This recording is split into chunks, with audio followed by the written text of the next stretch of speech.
Good day, everyone, especially to our instructor, Miss Hyacinth Dasig. Nice to meet you, Mom. So, we are the group one, all right? And with this one, we are going to report about the introduction to environmental science. So, as you can see here, again, we are going to report about the introduction to environmental science. So we are the group one once again, and welcome to GE10 Environmental Science. So to start with our reporting, I would like to start with a quotation in which this quotation is from Barbara Ward. As you can see here, that we have forgotten how to be good guests, how to walk lightly on the earth as its other creatures do. So this quote reminds us that as a guest, right, we already forgotten how we take good care of our Mother Earth. As you can see, the innovations happened. We can see a lot of technologies, and we are now in the fourth industrial revolution wherein we could see a lot of changes, right? From the fresh air before down to the pollution happened. And it is a big change, right? So we forgot, okay, how to be a good guest. So let's be reminded that it's not too late. It's not too late to plant trees. It's not too late to take good care of our Mother Earth because we're just passing here on this earth. So that's why we should give value and importance about the things we see. Okay, so it's not too late. I hope everyone is being reminded about this one. And as one of the citizens here in this world, as future educator, we should become a good role model on how we advocate change in our students because in the next generation, they will um, inherit this one. And it's a good thing that we could influence them because in the environmental footprints, the cycle is ongoing. So let's be reminded about this quotation. And I hope everyone is being being reminded about this quote. All right. So thank you so much. And to start with, I would like to introduce the table of contents in our reporting. So for the table of contents, for the impact of human activities to the environment, which will be reported by Ms. Akulbik Rizalfab, the agricultural and industrial revolutions, which is reported by me, which is my name is Rachel Panulda. Nice to meet you. And for the types of resources and its significance, which is reported by Miss Mary Albert Akab, and for the pollution and its impact to humanity and the world, which is reported by Ms. Andrade Annabel and Bactol Jusita. And for the last one, the concept of sustainability, which is reported by Miss Wagan Dample. So sit back there and relax. All right. I would like to call in Miss Hakulvik Rizal to start with your reporting.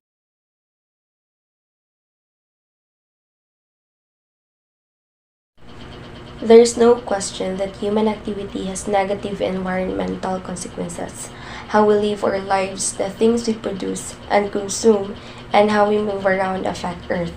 So, with damage to the environment, ranging from ozone depletion to acid rain, from human induced soil degradation, from deforestation, pollution, and loss of biodiversity. All this can impact the human on our environment that are widespread in both terrestrial and aquatic ecosystem.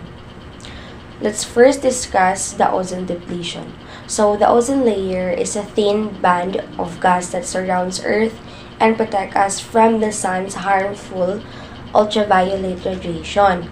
So life on Earth would be severely impacted and maybe even possible without it. So over the past decades, human activity has caused a dramatic decrease in the size of the ozone layer. So the production of chemicals like chlorofluorocarbons, hydrochlorofluorocarbons, and halons or halons has been a major contributor to this problem. So these chemicals are usually used in refrigerator, air conditioning, spray cans, and various other products. And when they're released into the atmosphere, they usually break down the ozone molecules. Aside from that, great strides have been made in repairing the hole in the ozone layer. But if we aren't careful and do not prioritize the health of our planet, we could undo the progress we've made under the protocol. Let's tackle about acid rain. So acid rain is one of the most visible and well-known negative effects of human activity on the environment. It occurs when pollutants from power plants or other factories react with the atmosphere, and it can produce acid that falls back to the earth in the rain, snow, or fog. There are a lot of factors that can cause acid rain. So let's break it down further. So acid rain is most commonly caused by the burning of fossil fuels such as coal and oil. So when these materials are burned, they release sulfur dioxide and nitrogen oxides into the air. So these gases rise up into the atmosphere and react with water vapor to form sulfuric and nitric acids. So when this acid falls back to the earth in precipitation, they can wreak havoc on the environment. While there are few natural causes of acid rain such as wildfires, decaying vegetation, and other biological processes within the environment, most acid rain is caused by human pollution, particularly from power plants as they burn fuel to produce energy. So when it falls, acid rain can have a devastating effect on planet life, wildlife, and even humans. It creates tiny particles in the air and can also create a layer of highly irritating gas just above the Earth's surface or the ground level ozone. So both of which can cause respiratory problems and even permanent lung damage when inhaled. So acid rain can also damage buildings and monuments, peeling paint and making stone appear aged and worn. As well, it can lower the level of many lakes and streams, which makes that water unsafe to drink and unfit to sustain marine life. So let's discuss about air pollution. So air pollution is a broad term that refers to the many different chemicals and particles that can be found in the air. So these pollutants can come from a variety of sources including cars, factories, power plants, and even outdoor fires.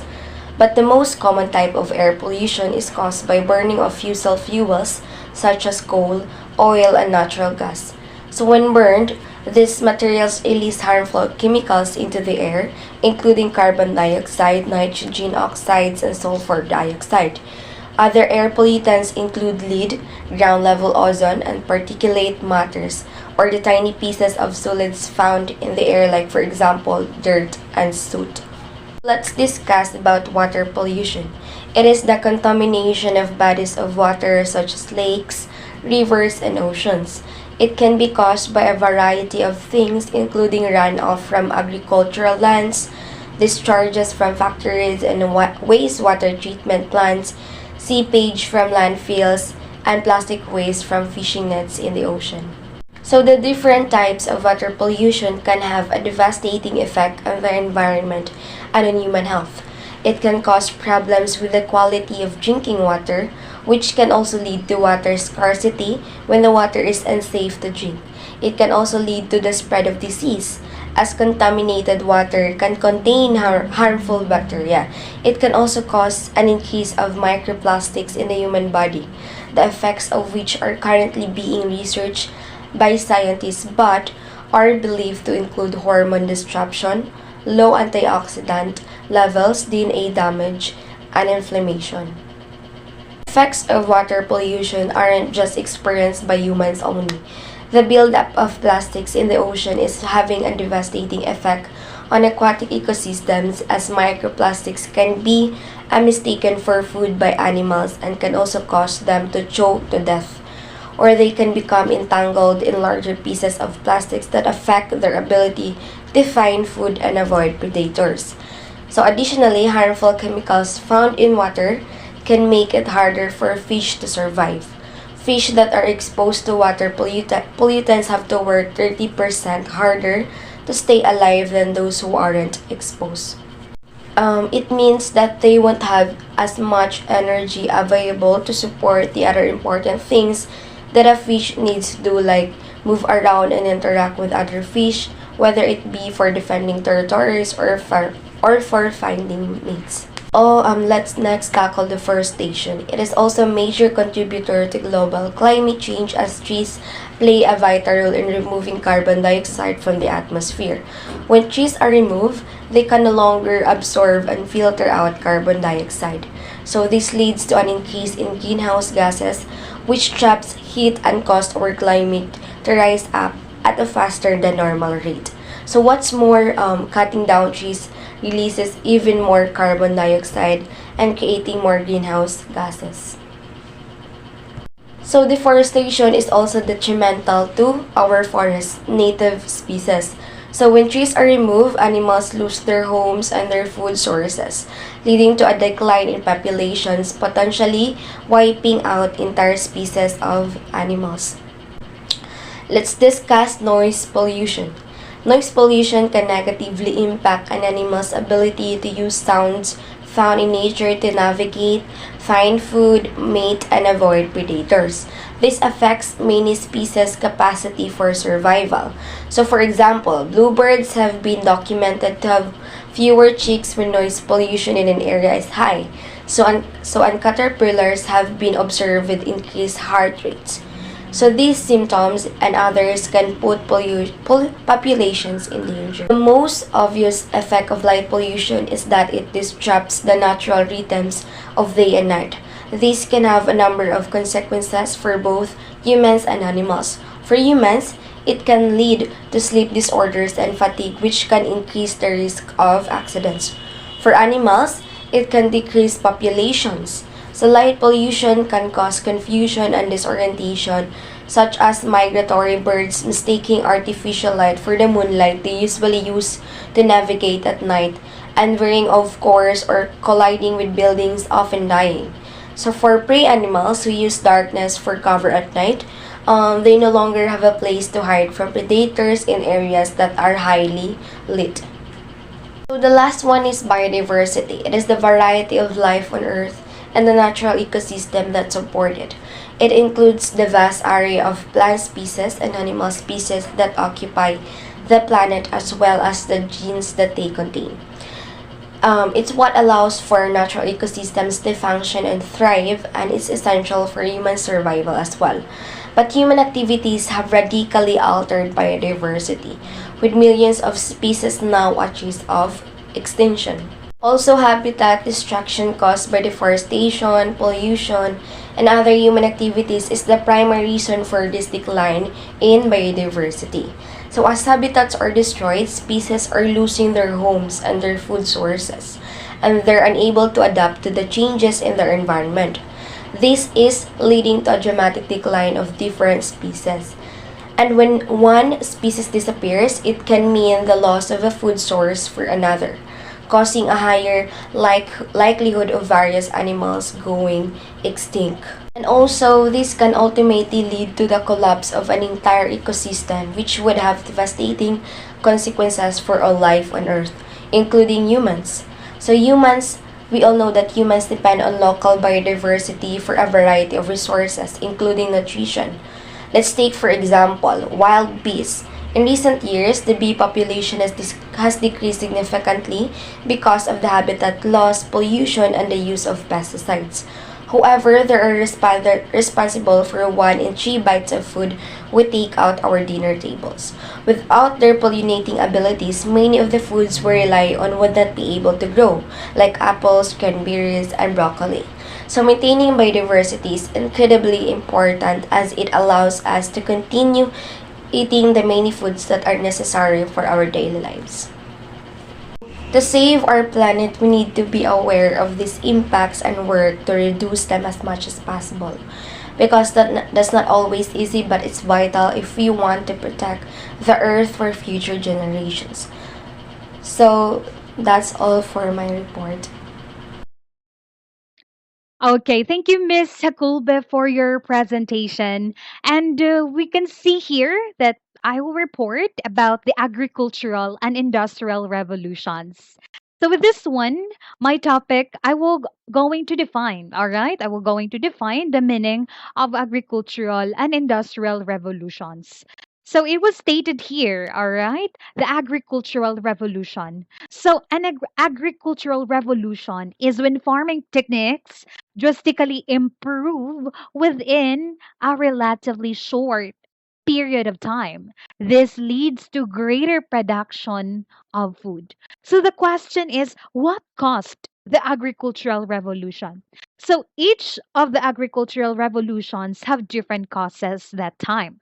And the first was caused by humans changing from being hunter gatherers to farmers and headers. So if we're going to reminisce or we're going to go back in the past decades, as you can see there in the past, people there are hunter gatherers, and as time passes, they think that farming is very important. So the cause is that they think the improvements to livestock breeding, farming equipment, and crop rotation. And the third was that by plant breeding, and it was developed, okay, the new techniques in irrigation, fertilization, and pesticides. So as we all know, right, that change is constant. Yeah. So I really believe on that it's constant because the human mind is so big. Okay. So it is the cause why there is an agricultural revolution. All right. So the Neolithic Revolution, also referred to as the Agricultural Revolution, is thought to begun about 12,000 years ago. And it coincided with the end of the last ice age and the beginning of the current geological epoch, the Holocene. And it forever changed how humans live, eat, and interact, paving the way for modern civilization. So that is the history of the agricultural revolution. So understand? Did you just understand my topic? Okay. So don't be confused what is agricultural revolution because from the word itself, agricultural revolutions means it's evolving, like it's revolving. Okay? Yeah. So the question is, how did the agricultural revolution affect people's lives? So the agricultural revolution affected how people work and got their food. So the first caused people to grow crops and raise animals for food. The second caused people to move into cities and work in factories. And the third led to an increase in human population. That's the reason why there is an agricultural revolution. So I hope everyone just understand my point. Okay. So I will just highlight here the the three, okay? The three agricultural revolutions that have taken place in human history. So let's just go back in the past as if that we are in the past, okay? So the first agricultural revolution or the Neolithic revolution began around 10,000 BC. So that was too long, right? And the humans shifted from being hunter gatherers, as what I've said earlier, to being subsistence farmers and herders. Subsistence means being persistent, okay? Yeah. So the as the change is constant, therefore farmers develop new things about farming. Yeah. And the second agricultural revolution or the British agricultural revolution was taken into account in which it was begun, okay, begun around 300 years ago during the 18th century. And major changes to farming techniques included selectively breeding livestock and systematic crop rotation. All right. And the third agricultural revolution here, or the Green Revolution, took place during the 1940s, 50s, and 60s. And improvements to plant technology allowed for much greater crop yields. So this is the human history why the agricultural revolutions have taken place in human history. Okay, so I hope everyone is being reminded of how history is important. That's why we should study about this one because it considers when we study environmental science, we should also study how what are the histories of agricultural and industrial revolutions. Okay. And the next one is the Industrial Revolution.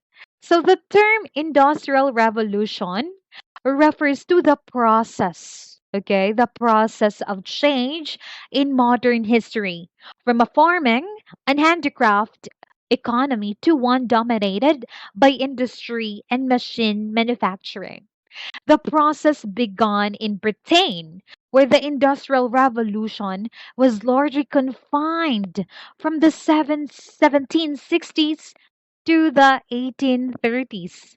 From Britain, the revolution spread gradually throughout Europe and to the United States and other parts of the world.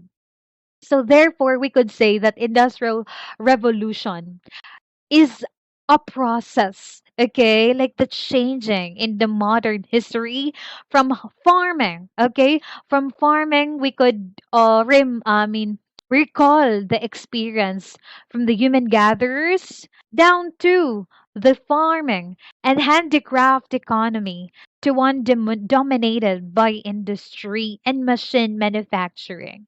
So we could say, right, the change is so powerful. Yeah. So as changes is ongoing, we could say that the human mind is so powerful. Like they discover new things, they discover a lot of things, and it was so beneficial for us citizens. All right. So we're going to define here, all right? What are the most important of the changes that brought about the Industrial Revolution? First one, the invention of machines to do the work of hand tools. So we could say that there are a lot of machines, right? Like um other things we could see here in the picture, and the adoption of the factory system, and also the use of steam and later of other kinds of power such as transportation, the food industry itself. And through industrial revolution we could say that it's helpful for us, right? Because it benefits us as humans. It makes our work easier and faster. That's why we're so thankful of how industrial revolution impacts the environment itself. Okay. So did you just understand? All right. Thank you so much. And okay, so with this last the next topic is the effects, okay, of agricultural revolution. Okay. So the impacts on the environment. So with the effects of agricultural revolution, we could say that it is more pressure on local environments. Habitats were destroyed for farmland. And the third one is change species from their wild ancestors. And for the impacts on the society, the population increased. People began to concentrate in small areas. So I could say that everything has a price. It comes with a price. Although we have an agricultural revolution, it benefits us because farmers have a lot of works. We could eat more. We could harvest rice there, but it's also has the consequence itself, right? Though it have a pros and cons, but in everything there will be a consequence itself. Like it is more on pressure and local environment, like a lot of environment influence how to use agricultural revolution, and also the habitats were destroyed for farmland. Everything was being occupied, and the change to species from their wild ancestors. So it's kind of sad, right? And also for the impact on the society, the population increased. Okay, because of the people's power, they can, abuse the the the environment itself, and people began to concentrate in small areas, and because of greediness and power, for because of the competition itself, they began to concentrate in small areas, and it's kind of hard. So I could say that everything comes with a price. Oh, you're right. So the last one is the effects of industrial revolution. For the impacts on the environment, pollution first became a problem. Yes, it is. It became a problem because, as you can see there, right, the factories itself, the pollution becomes bigger and bigger. The air pollution, the water pollution itself. And it's a big problem for us. And how are we going to address this kind of problem? The second thing is more waste and trash to dispose. So, although there are positive benefits about the industrial revolution because it makes our work faster and easier, but as we go through, right, the people have no discipline in their self. They abuse, and it lead to and it leads to bad consequence. And yeah, more waste and trash. And the third one is the disease was a problem in many cities. So because of pollution itself, it affects the health of the individual. All right, it gives a negative consequence, and it affects the respiratory system of the individual, the circulatory system of the individual. So disease was a problem in many cities. For the impacts on the society itself, there is a population in urban areas grew. The life improved. Yes, it is. It's a positive impact. But as the life is improving, the life is also becomes worse because a lot of people always compete, and because of power, they use to have the greediness in itself, and they just abuse. And also the third one is the inventions. Yes, it is. As we can see here in this world, we are now in the fourth industrial revolution. And as I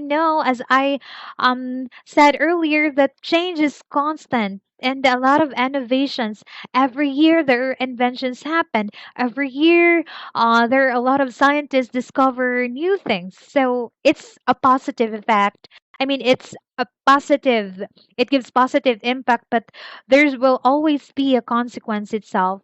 And I hope everyone is being reminded on this kind of consequence, right? So we should train ourselves how to become how to be a responsible citizen and to become a good role model in our future generation. Okay, so it's not too late yet. All right, so that's how I end my reporting, and I hope everyone understand it. Okay, thank you so much, and have a great day to everyone.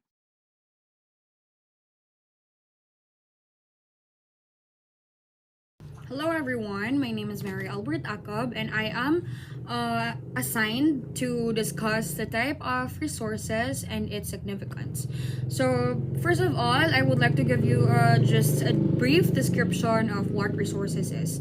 Now, resources are anything that has utility and adds value to life, such as air, water, food, plants, animals, minerals, metals, and everything else that exists in nature and has utility to mankind is a resource. The value of each such depends on its utility and other factors. Another definition of resources is that it is defined as the possessions of a country in the form of wealth and goods that helps one to achieve what he wants. In actual sense, resources are defined as materials, money, energy, assets, services, staff, knowledge, or other assets that are transformed to produce benefit and in the process may be consumed or made unavailable. They are distributed all over the earth and have specific importance such as create wealth or wants, aids in proper functioning of a system, or enhances the well-being of people. Now, resources, we can find a lot of different resources because resources are distributed in all different kinds of countries. Now, there are actually types of resources. As what I have looked on and searched, I saw that there are actually 6 types of resources. These are natural resources, the human resources, environmental resources, mineral resources, water resources, and vegetarian resources. Now, let's go first off to the natural resources. Natural resources are resources that are not and which are not and cannot be provided by man through his initiative skills, but are only provided by nature itself or by the Almighty Deity. So since from the word itself, natural, it is actually made naturally and is not made with the initiative skills of humans, but is made by Almighty God or have been created naturally by nature. Natural resources may exist as a separate entity such as fresh water, air, and as well as a living organism such as a fish, or it may exist in an alternate form that must be processed to obtain the resource such as metals, rare earth metals, petroleum, and most forms of energy. Natural resources which are widely scattered all over the earth and are unevenly distributed. This include the flora and fauna, the mineral deposits, water bodies consisting of sea, river, ocean, streams, and lake, weather and climate, and wind. So these are all natural resources. There are that exist naturally without any efforts of humans. Now, the next one is the environmental resources. Environmental resources are those things which are endowed by nature. They are referred to as elements of the human environment, such as the organic and inorganic material plants, both natural and built resources, which are of great value to man, animal.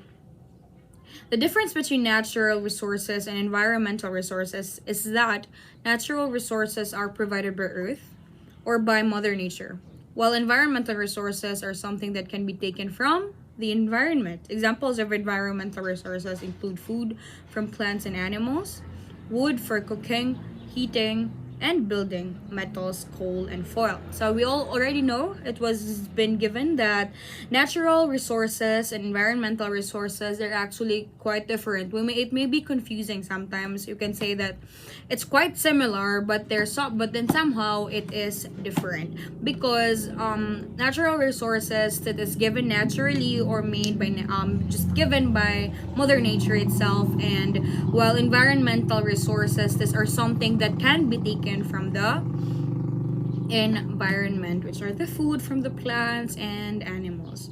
It's an example.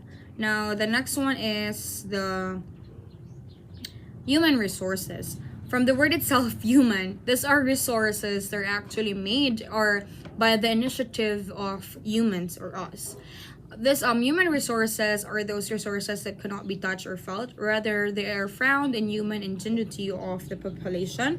But this is perhaps the most important type of resource for the effective functioning and coordination of a country. Human resources are the most important and vital for the economic development. They are the agent of development. They act as an asset for coordinating other resources due to wide knowledge. Now, human resources, it is very important because as what it is stated here, that it is very vital and important because it helps on the economic development and are the agent of development. Now, the next one is the mineral resource. Mineral resources are natural resources endowed by nature, which are found in rocks in several layers within the Earth's surface and beneath, usually in small quantity. Now, examples of mineral resources are the gold, silver, tin, copper, lead, zinc, iron, nickel, chromium, and aluminum. Next one is the water resource. Water resources are those things that are derived from water bodies and are of great benefits to man and his environment. Water resources are also referred to sources of water that are useful or potentially useful. Uses of water include for agricultural uses, generation of electricity, industrial uses, household uses, recreational uses, and environmental activities. Some waters would include rain, sea, stream, lake, pond, borehole, and well. Now, water resources is really important because it actually gives a lot of uses to humans, since especially that it can help generate electricity, household uses, like we uses water for bathing, and we uses water for cleaning, or yes, for cleaning, for washing dishes or anything. So it is very useful for us. Now, the last one is the vegetation resources. Vegetation resources are those things which are derived from the forest, and savanna vegetations are of immense important to man, animals, and plants. It is a key component of an ecosystem, and as such is involved in the regulation of various biogeochemical cycles, such as the water, the carbon, and nitrogen. Vegetation provides habitat to wildlife and ecosystem services such as food and fuel, timber, cash crops, pulp, fruits, rubs, clothes, and many game reserve. Now, vegetation resources, they're actually the things that are found in the forest. So, a great example of this are the fruits and the vegetables that we eat. Now, what how useful is this resources to us, man, humans? There are actually a lot of uses. This resources has actually provided a lot of uses to us human, but then I have just given only 10 of this. These are just some of the uses. Now, first off, wind is a natural resources harnessed for powering windmills. It helps to modify weather and climate conditions of various places in the world. Solar energy helps in warming the earth. It aids in drying of clothes and also natural source of vitamin D. Rain is an important source of water which aids plant growth. It is important source of underground water for man and animal use. Minerals provide raw materials for industrial uses. Mineral resources promote the growth of settlements in different locations of the world and also help to boost the economic of the country. Water resources like the ocean, river, and lake are often used as means of transportation for conveying people and goods from one location to another. Large water bodies such as ocean, rivers, and lakes help provide employment opportunities for shipbuilder, fishermen, canoe carvers, and hosts of others. Forests and savanna vegetation serve as tourist centers which generate foreign exchange earnings to the country where they are located. Forest trees give us oxygen, food, and various types of rare animals and economic plants that can be used for medicine and other purposes. And lastly, a lot of food crops, fruits, and seeds are derived from the vegetation which now serves as food for man. So that would be all. Thank you.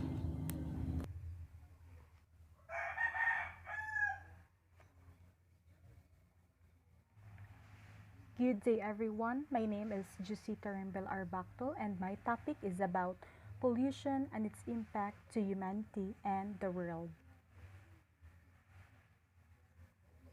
So, what is pollution? So, pollution is the presence of any substance in air, water, soil, or food which threatens the health of human, animal, and plant life.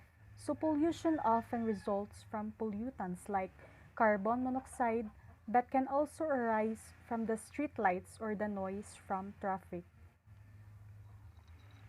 So, pollution sources are split in two, which is the point sources and the non-point sources. So, point sources is a single large emitter into the environment. Usually, this means a source can be traced back, like the smoke stands of a coal-fired power plant or the drain pipe of a factory. Second is the non-point sources, which are hard or even impossible to trace back because their pollutants are dispersed. So for example is that it would be runoff fertilizers and pesticides from farms, golf courses, and residential lawns into streams or lakes. So there are many types of pollution. So the first one is that the air. So both natural and human activities pollute the air. And this is often seen as one of the main problems of pollution as it contributes to the pollution in the following from soil and water as well. Next is the soil. It may occur from the fallout of pollutants into the air, so from pollutants in the water or from pollutants that are directly within it. Pollution in the soil is harmful for plants and animal life. Next is the water. So like soil pollution, pollutants from the air can be trapped in raindrops and pollute the water when it rains. So pollutants can also travel into large bodies of water as runoff from the land. Water pollution can be harmful for all types of life. So the next example is the light. So as a result of society making use of artificial light, it's often hard to see the night sky within a city. So this is more of a minor problem, but it can be a reminder of the pollution that was potentially created to produce the light. So next is the noise. So it refers to sound that would otherwise not be heard in a society or not reliant on energy. So for example is that include noise from cars and airplanes. Next is the radioactive. So there is a radioactivity all around us, so constantly bombarding the world and its inhabitants. However, an excess concentration could be problematic, so radioactive waste is carefully controlled.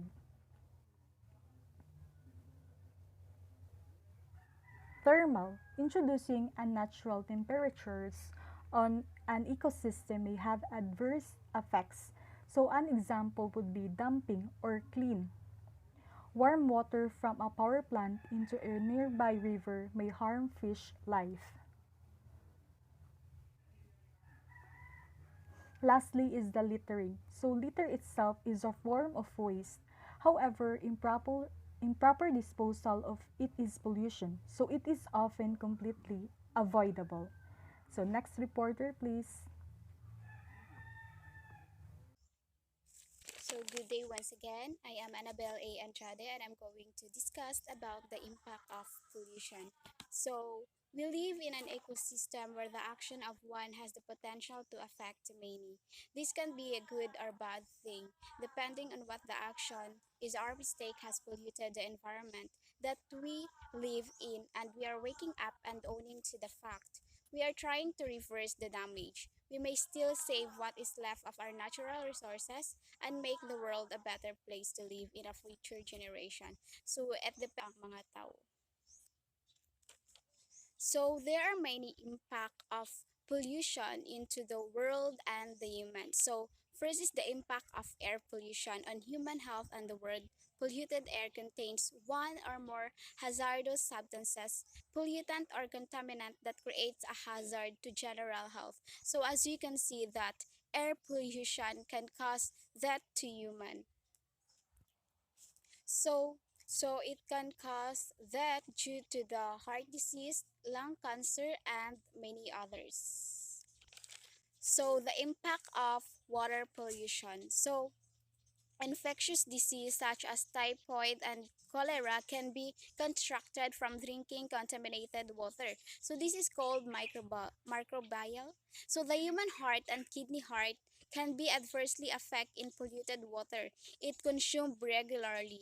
Other health problems associated with polluted water are poor circulation, so skin lesions, vomiting, and damage to the nervous system. In fact, the effects of water pollution are said to be the leading cause of death for humans across the globe. So, humans had the ability to change their environment. So, it depends on the people living there. So, Therefore, exposure to high levels of pollution can cause a variety of adverse health outcomes, just like sa akong giingon kanina. And it increased the risk of respiratory infection, heart diseases, and lung cancers. So both short-term and long-term exposure to air pollutants have been associated well with health impacts. So more severe impacts affects the people who are already. So there are three reasons why cleanup is secondary to prevention. It is first, it is only a temporary solution. As a population grows and population levels rise, cleanup would have to increase with it, and that is clearly not an efficient answer to pollution. Although cleaning up is often still a good idea if the population has already been released, then clean up doesn't necessarily work.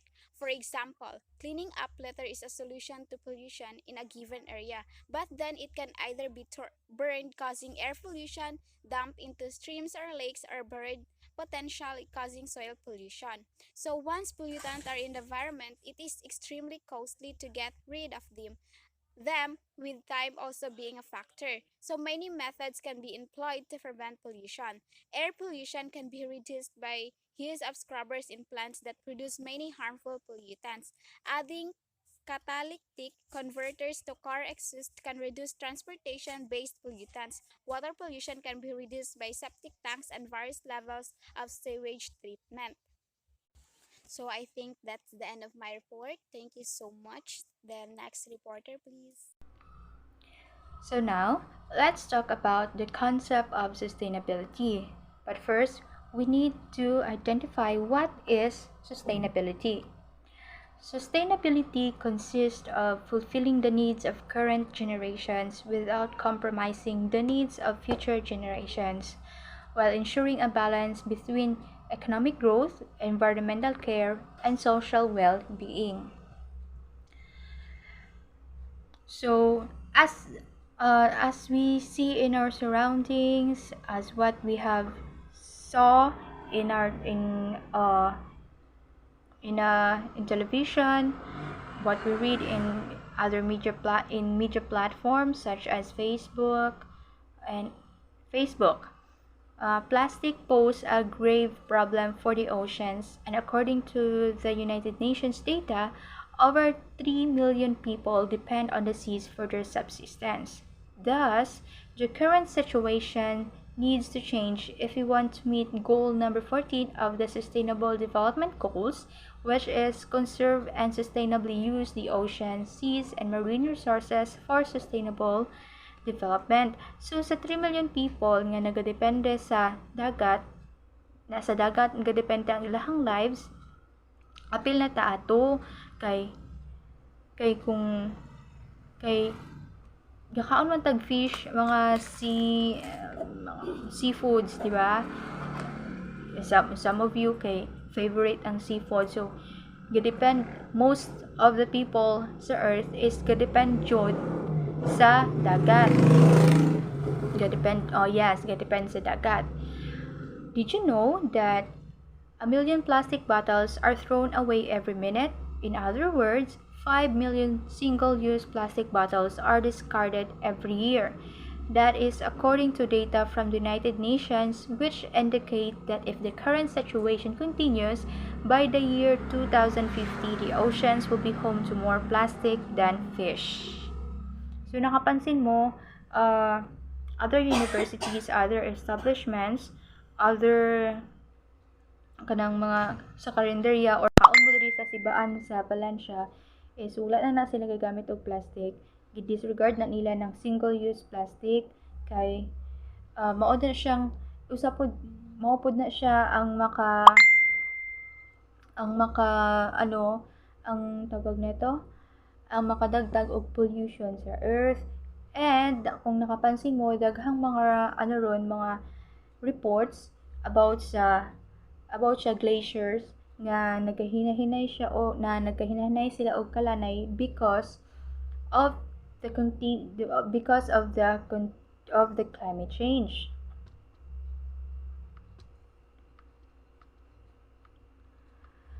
So there are types of sustainability. as outlined in the report by the excuse me by the Intergovernmental Panel on Climate Change. Even if green according to Intergovernmental Panel on Climate Change, even if greenhouse gases are radically reduced right now, average global warming will most likely exceed at 1.5 degrees Celsius in the near future. So init kayo. Such temperature increase can have disastrous consequences like the melting of glaciers, the disappearance of animal and plant species, forest fires, and droughts, and among others. Hence, both people and businesses play a fundamental role in fighting climate change and driving measures that support sustainability. However, sustainability doesn't just refer to the environment, it needs to be implemented in many other ways. In this sense, it is important to note that there are various forms of sustainability. So next slide, next slide, wait lang. Okay, pillars of sustainability. Balik. Sorry.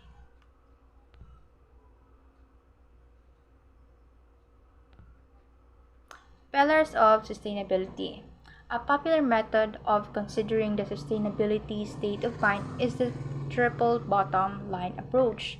The three bottom lines or pillars are the economic sustainability, social sustainability, and environmental sustainability. So first, what is economic sustainability? Economic sustainability refers to practices that support long-term economic growth without negatively impact social, environmental, and cultural aspects of the community. When a company is set up, for example, when a company is set up, a structure is created that involves expenses and revenues. Once a balance is struck between both factors, the company earns profit. Economic sustainability refers to the organization's ability to manage its resources and responsibly generate profits in the long term. Another example is this type of sustainability. In this type of sustainability is the company Unilever, which in the year 2010 rolled out a strategy to achieve a balance between sustainability and the company's economic performance. To do so, it implemented several measures such as increasing package recycling, promoting the use of recycled materials, and responsible consumption awareness campaigns. Uh, ano siya nga company, as mentioned, is nag-implement sila kanang gina-increase nila ang package recycling, like i-recycle nila tanan-tanang plastic or gamit nga pwede pang ma-recycle kay para dili sayang and para wala po yung negative impact sa social, environmental, and cultural aspects of the community. Likewise, we can also look to the case of the Suez Company, which in its Sustainable Development Report on 2020 reveals that it has reduced its emission related to electricity consumption by 95% by purchasing and generating renewable energy, that it has implemented energy efficiency measures, and that additionally, in terms of the conservation of natural habitats, some 81.5% of its facilities are free from the pesticides and crop protection chemicals. Next is social sustainability. Social sustainability is a socially sustainable society is one in which all members have equal rights, all share equitably in societal benefits, and all participate equally in the decision-making process.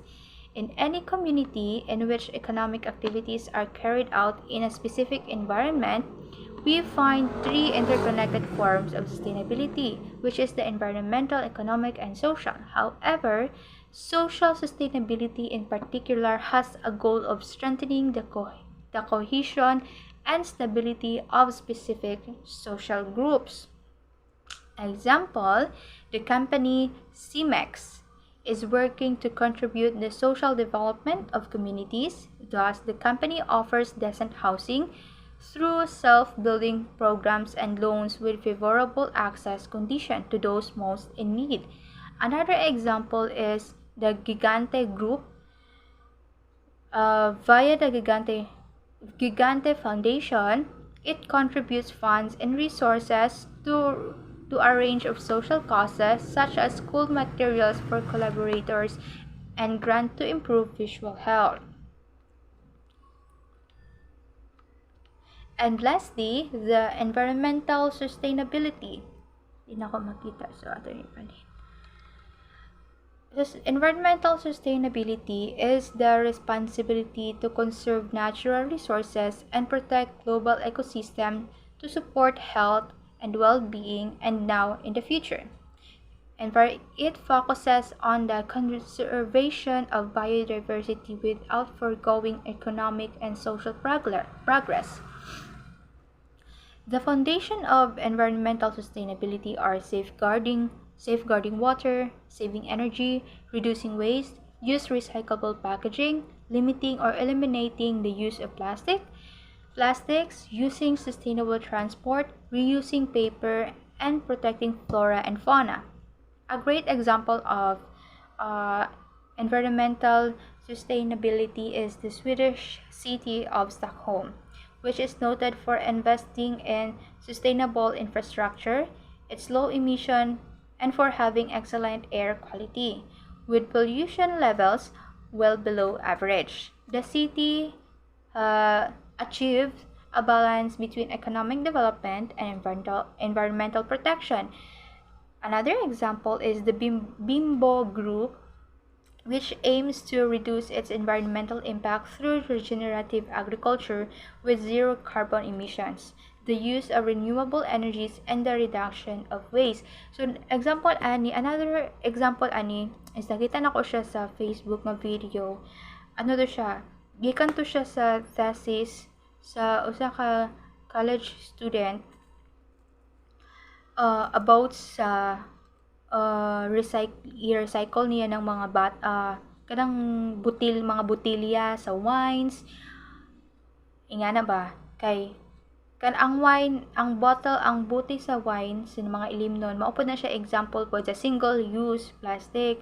And kung mabuak na siya, di na gud na siya nimo magamit bisag unsaon pa nimo na siya pag-arrange. So sa iyahang research is na ano to siya, ina-achieve niya good to iyahang research is because ang iyahang gi-recycle niya ang mga bottles, himuon niya og sand. As in sand nga kanang sa dagat. So nakahunahon na guro mo nga murag impossible kaayo kay kung imuhang pinuhon or yung gamon nimo siya sand is masamad bang gihapon ka kay bote baya siya. Pero ang iya is daghan siyang process nga gibuhat para ma-achieve niya tung sand nga pino gud siya kaayo, as in pino gud siya kaayo, di gud ka makaingon nga bote dai ni siya nga sand, gikan dai ni siya sa bote gi-recycle. Like I think 15 ka process para ma-achieve niya to nga sand. So tungod ato niya nga research, tungod atong iyang project na ingon ato is daghan siyang nag-reduce according sa iya nag-reduce ang climate change like dili siya nag-reduce like murag nakatabang siya sa climate change nga mo reduce, and also dili na ang community is dili na makakita og mga bottles botilya dili plastic bottles, botilya nga gakalat-kalat which can cause an accident or makasamad sa mga tao. And very thankful good kay sila tungod atong research. So if kita kung mogamit man ganit ta og mga single use plastics or unsa pa dira, we need to learn how to recycle it. I-recycle gud nato sila. With that, maka-help ta nga nga nga ma-reduce ang temperature, and with that little help is ma-save pud nato ang ato ang environment and ato Mother Earth. So kung pwede pa lang gani is ano na lang good na ng mga plastics. And another thing, sa ano to siya, sorry, sa US, na ko to siya nakita, usa ka supermarket, like diri sa supermarket sa tuwa is kung magpalit ta isulod sa plastic, di ba? Isulod na naka-plastic na siya, unya isulod pagod sa plastic. So dito to sa US na ko nakita usa ka supermarket, halos tanan is nakasulod sa container, and halos tanang mamalitay, tanang customer na magganahan mag-grocery kay magdala silang ilang kagulingon nga container. Yes, magdala sila container. So pasog wonder mo kung unsaon nila pagbayad.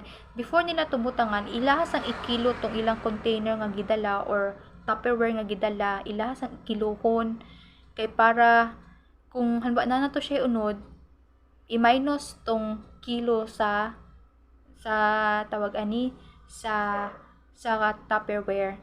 And ganahan ako ato kay murag whole community is murag na train sila nga mag-plastic nga dili mag-use og nga every time nga adto sa supermarket is magdala gud sila ilahang kaugalingon. So